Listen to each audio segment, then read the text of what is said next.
اعوذ باللہ من الشیطان الرجیم بسم اللہ الرحمن الرحیم۔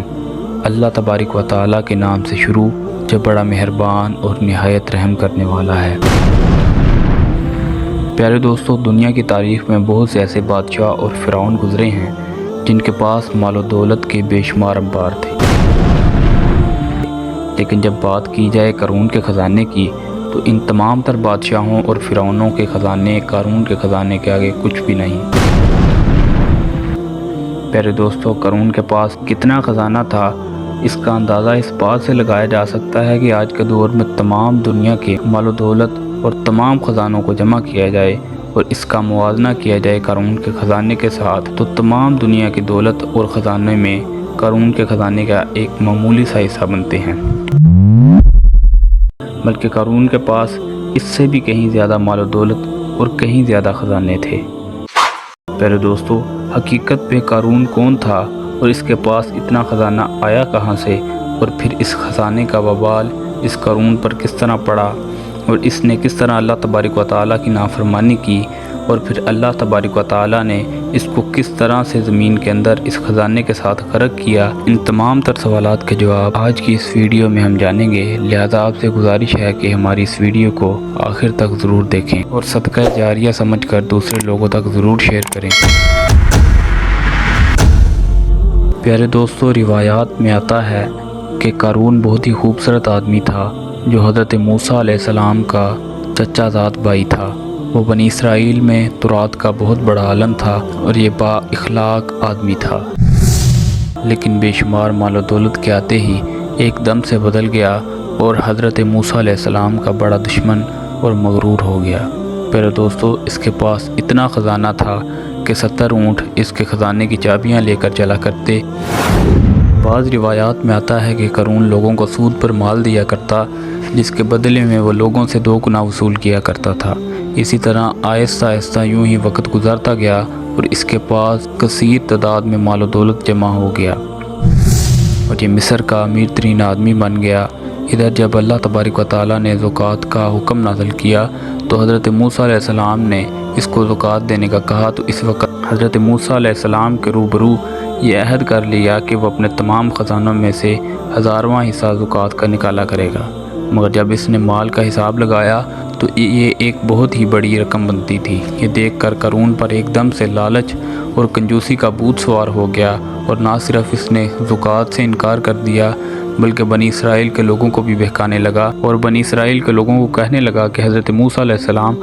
زکوٰۃ کے بہانے سے تم لوگوں کا مال ہتھیانا چاہتے ہیں اور تمہارے مال و دولت پر قبضہ کرنا چاہتے ہیں۔ اس طرح اس بدبخت نے بنی اسرائیل کے لوگوں کو حضرت موسیٰ علیہ السلام کے خلاف بھڑکانا شروع کر دیا۔ حضرت موسیٰ علیہ السلام سے لوگوں کو دور کرنے کے لیے اس بدبخت نے یہ چال چلی کہ ایک عورت کو بہت زیادہ مال و دولت دے کر اس بات پر آمادہ کیا کہ وہ حضرت موسیٰ علیہ السلام پر بدکاری کا الزام لگائے۔ چنانچہ ایک دن حضرت موسیٰ علیہ السلام ایک مقام پر کھڑے ہو کر بیان فرما رہے تھے کہ قارون نے حضرت موسیٰ علیہ السلام کو ٹوکا۔ حضرت موسیٰ علیہ السلام سے کہنے لگا کہ آپ نے فلاں عورت کے ساتھ بدکاری کی ہے، تو اس وقت حضرت موسیٰ علیہ السلام نے ارشاد فرمایا، اس عورت کو میرے سامنے لاؤ۔ چنانچہ اس عورت کو حضرت موسیٰ علیہ السلام کی بارگاہ میں بلایا گیا۔ حضرت موسیٰ علیہ السلام نے ارشاد فرمایا کہ عورت، تجھے اس پاک ذات کی قسم ہے جس نے بنی اسرائیل کے لیے دریا سے 2 راستے بنا دیے اور بنی اسرائیل والے لوگوں کو عافیت اور سلامتی سے دریا سے پار نکالا اور فرعون سے نجات بخشی، سچ سچ بتانا کہ واقعہ کیا ہے۔ حضرت موسیٰ علیہ السلام کے جلال سے عورت کانپنے لگی اور اس نے بڑے مجمع میں صاف صاف کہہ دیا کہ اللہ تبارک و تعالیٰ کے نبی، مجھے قارون نے کثیر دولت دے کر آپ پر بہتان لگانے کے لیے آمادہ کیا ہے۔ اس وقت حضرت موسیٰ علیہ السلام کی آنکھوں میں آنسو آ گئے اور آپ اللہ تبارک و تعالیٰ کی بارگاہ میں سجدہ شکر کے لیے گر گئے اور یہ دعا مانگنے لگے، یا رب العالمین، قارون پر اپنا قہر و غضب نازل فرما۔ اس دعا کے بعد حضرت موسیٰ علیہ السلام نے بڑے مجمع میں یہ ارشاد فرمایا، جو کوئی قارون کا ساتھی ہے وہ قارون کے ساتھ کھڑا رہے، اور جو میرا ساتھی ہے وہ قارون سے جدا ہو جائے۔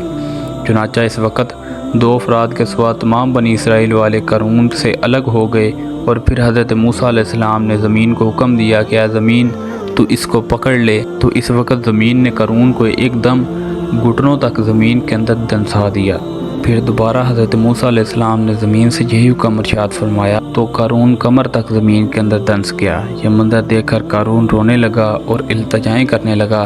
اور اپنی رشتہ داری کا واسطے دینے لگا، مگر حضرت موسیٰ علیہ السلام نے قارون کی طرف کوئی توجہ نہ فرمائی، یہاں تک کہ یہ بدبخت مکمل طور پر زمین کے اندر دنس گیا۔ اس وقت وہ دو آدمی جو قارون کے ساتھ تھے وہ لوگوں سے کہنے لگے حضرت موسیٰ علیہ السلام نے قارون کو زمین کے اندر اس لیے دنسایا ہے تاکہ حضرت موسیٰ علیہ السلام قارون کے خزانوں پر قبضہ کر سکیں۔ تو اس وقت حضرت موسیٰ علیہ السلام نے اللہ تبارک و تعالیٰ کی بارگاہ میں یہ دعا کی کہ قارون کا مکان اور خزانہ بھی زمین کے اندر دنسا دیا جائے۔ تو اللہ تبارک و تعالیٰ کے حکم سے قارون کا مکان اور خزانہ بھی زمین کے اندر دنسا دیا گیا اور قارون کا سب کچھ زمین کے اندر غرق ہو گیا۔ جس طرح کہ اللہ تبارک و تعالیٰ قرآن پاک میں ارشاد فرماتا ہے، اور جو بخل کرتے ہیں اس چیز میں جو اللہ تبارک و تعالیٰ نے انہیں اپنے فضل سے دی،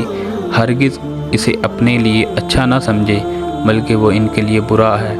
ان قریب وہ جس میں بخل کیا کرتے تھے قیامت کے دن ان کے گلے کا توق ہوگا، اور اللہ ہی وارث ہے زمین اور آسمانوں کا، اور اللہ تبارک و تعالیٰ تمہارے کاموں سے خبردار ہے۔ پیارے دوستو، اس قارون نے اللہ تبارک و تعالیٰ کے حکم کی نافرمانی کی اور زکوٰۃ دینے سے انکار کیا اور حضرت موسیٰ علیہ السلام کی شان میں گستاخی کی، تو اللہ تبارک و تعالیٰ نے اس کو زمین کے اندر غرق کر دیا اور دنیا کے لیے عبرت کا نشان بنا دیا۔ اللہ تبارک و تعالیٰ سے دعا ہے کہ اللہ تبارک و تعالیٰ اپنے تمام احکامات پر عمل کرتے ہوئے زندگی گزارنے کی توفیق عطا فرمائے اور حضور صلی اللہ علیہ وسلم کی غلامی میں جینا مرنا نصیب فرمائے۔ اگر آپ کو ہماری یہ ویڈیو اچھی لگی تو اپنی قیمتی رائے کا اظہار کمنٹ سیکشن میں ضرور کریں۔ دوبارہ ملتے ہیں اسی طرح کی کوئی نئی ویڈیو میں، تب تک کے لیے اپنا بہت سا خیال رکھیے گا۔ Thanks for watching this video. اللہ حافظ۔